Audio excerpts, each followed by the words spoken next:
What's going on YouTube? My name's Dewey and welcome to my channel. I got a lot of, well, not a lot of followers, but I have a few followers, been following me for a few years, and I am going to do something a little bit different. I've actually went in my vault of videos and hard drives, I guess, and I'm out on the road right now. I'm in a hotel in Tulsa, Oklahoma, and I pieced together multiple videos that I've had. You may have seen from other videos, some videos you have not seen.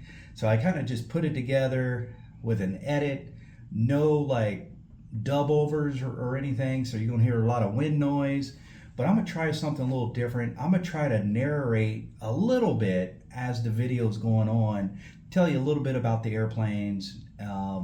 Quite a few of them are biplanes, antique biplanes, some Pete poles, different things like that.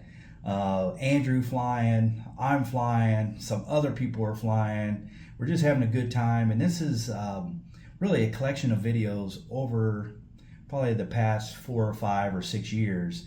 I have other hard drives and things like that at home, but I brought just a couple on the road this time, and just really, like I said, piecing together some old stuff. I'm going to try to do a little more videos this year. I've already did an old video from the Ronca Low Wing, which you guys got to see a few weeks ago, and I'm doing some model airplane stuff. So I hope you enjoy this. I'm not going to keep talking, so let's just jump into it and let's just see some really cool, really uncut videos from us giving biplane rides and different things like that. So as you can see, there's some old footage, and I'm starting off with good folk and old-time biplane rides. This is my 1930 D25 New Standard biplane, and I've been giving rides in this airplane since 2016, and I've flown thousands of people. It's an awesome airplane. It holds 4 passengers. It's a 220 horse Continental. It's the only Continental powered New Standard in the world. That is what makes this airplane so cool.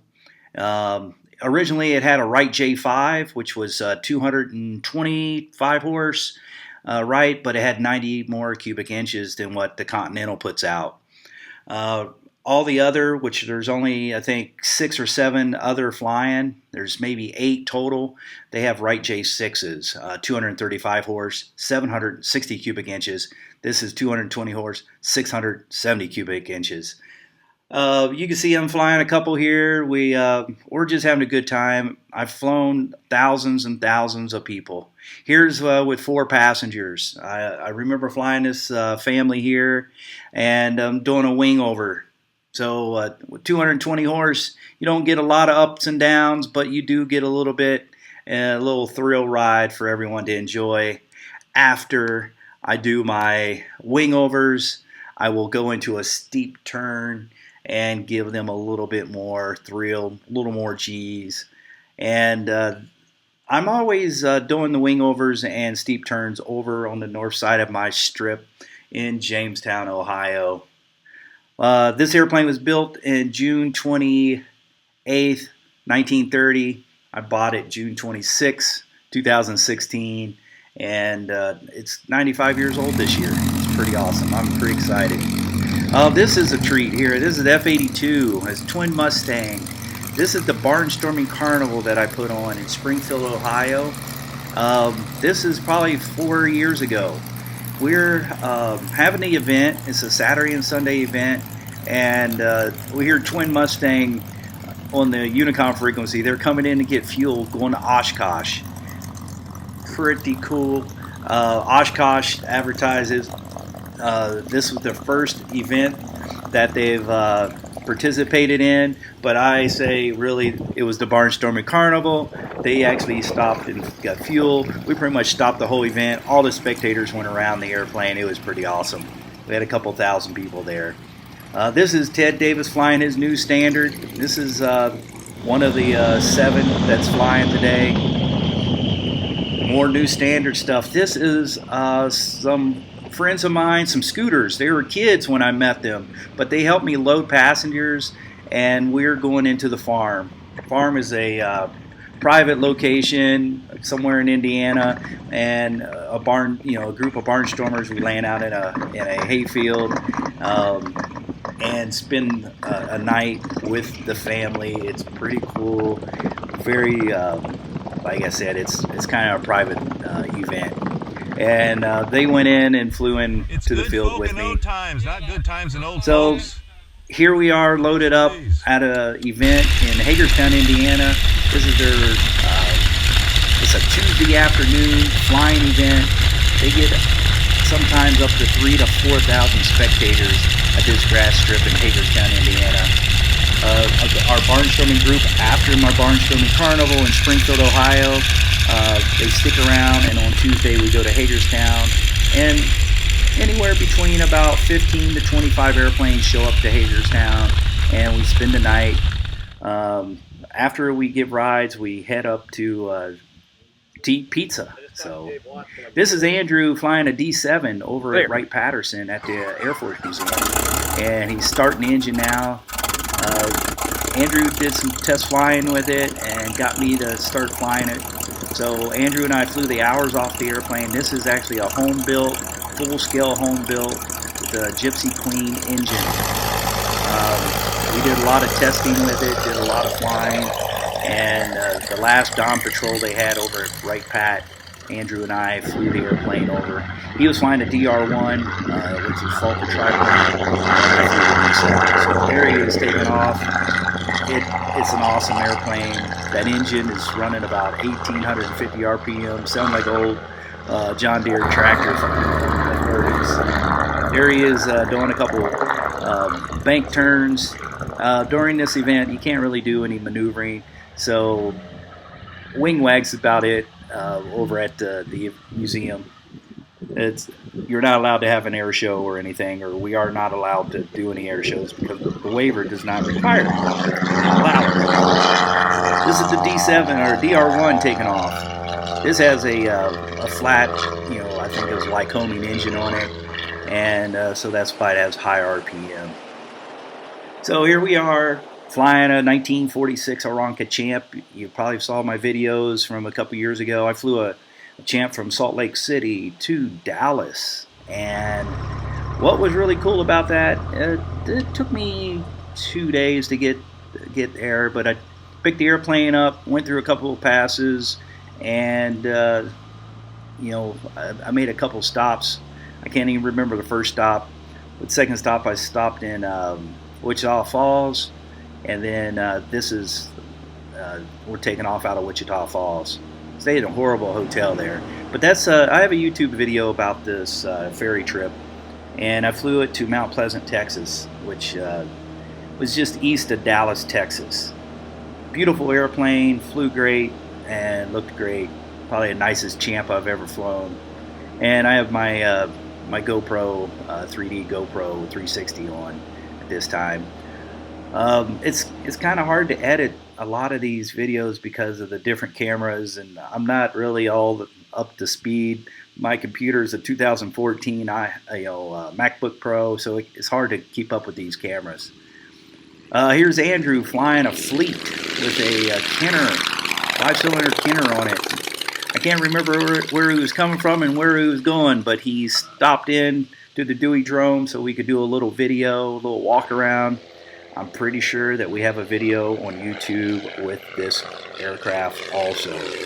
So take a look at it, go back and look through the library of my old videos, and Andrew has a lot of history.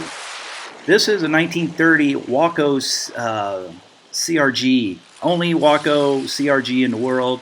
It was owned by Pete Hines for many years, and then Walt Bowe bought it.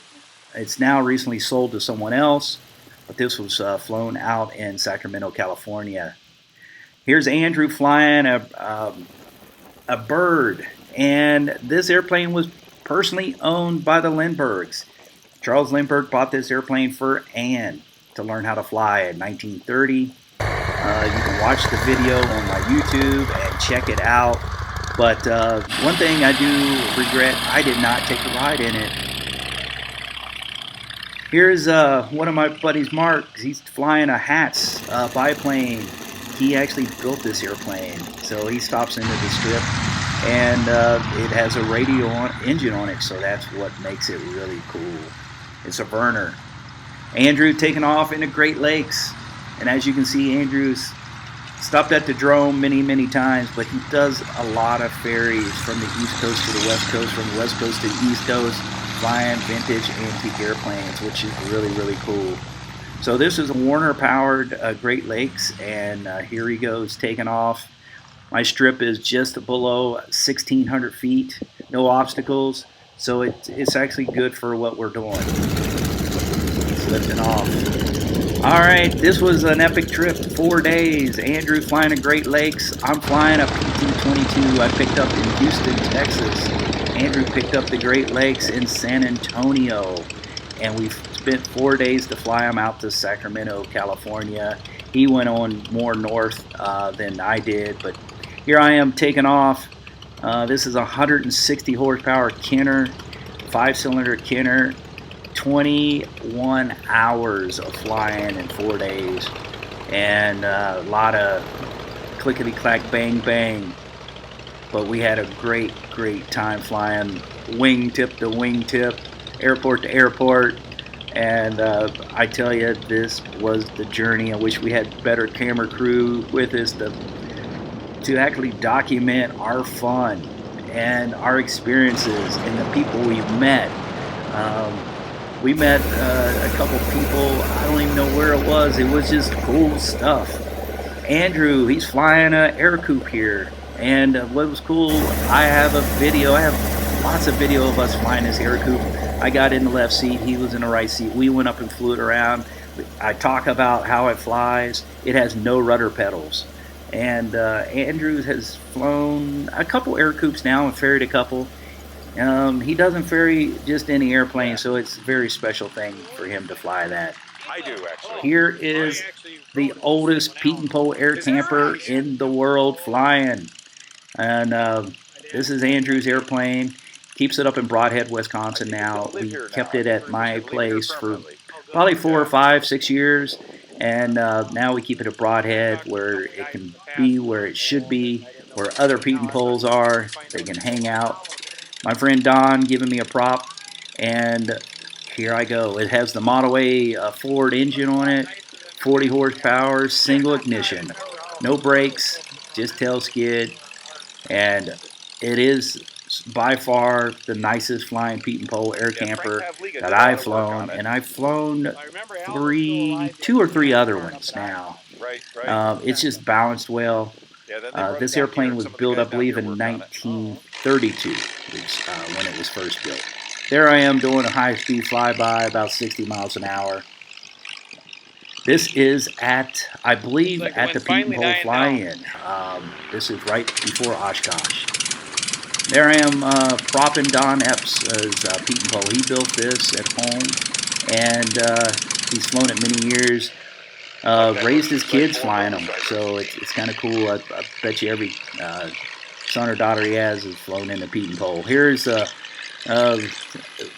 high-speed formation pass of 4 Pete and Poles here. And here we are with the Travel Air. This is Ace, the biplane, my 1929 Travel Air 4000. I operate Good Folk and old-time biplane rides in the Dayton, Ohio area. I started my business out with this Travel Air, and it's really cool. I believe I'm flying the new standard. Andrew is flying the Travel Air, but I might be flying the Travel Air, and Andrew could be flying the new standard. I am not 100% sure, but most of the time I'm flying the standard. He flies the Travel Air. Here we are ferrying around some weather, some storms. We have some epic stories that we could tell you. I wish we had better video, and I wish I could write better, because it's glorious stories. Here we are landing at the strip. I'm not sure who's flying, but I'm videoing. That's probably Andrew or Jared flying the Travel Air. This is Andrew and myself going to the Marysville Bloom Festival in Marysville, Ohio, and we just arriving, so we did a little flyover. And at the big events, I'll try to have both airplanes there. So you got to make hay while the sun is shining. And in the barnstorming world today, it's very limited time in the summer, and especially in Ohio. We have to try to fly as many people. With the prices of insurance and the engines and all the maintenance is getting crazy. So here's Andrew coming to land in Marysville. They got a nice little grass strip that runs parallel with the asphalt. Look at that, nice smooth landing. So now we're going over here just north of Dayton. This is a Fairchild 24 that I went up to Poplar Grove and picked up and ferried back to Dayton, Ohio for my friend Sean. And this is a Continental powered Fairchild. And that's the end of my video. So I hope you guys enjoyed watching, and thank you for watching, and we will talk to you later. And until then, blue skies.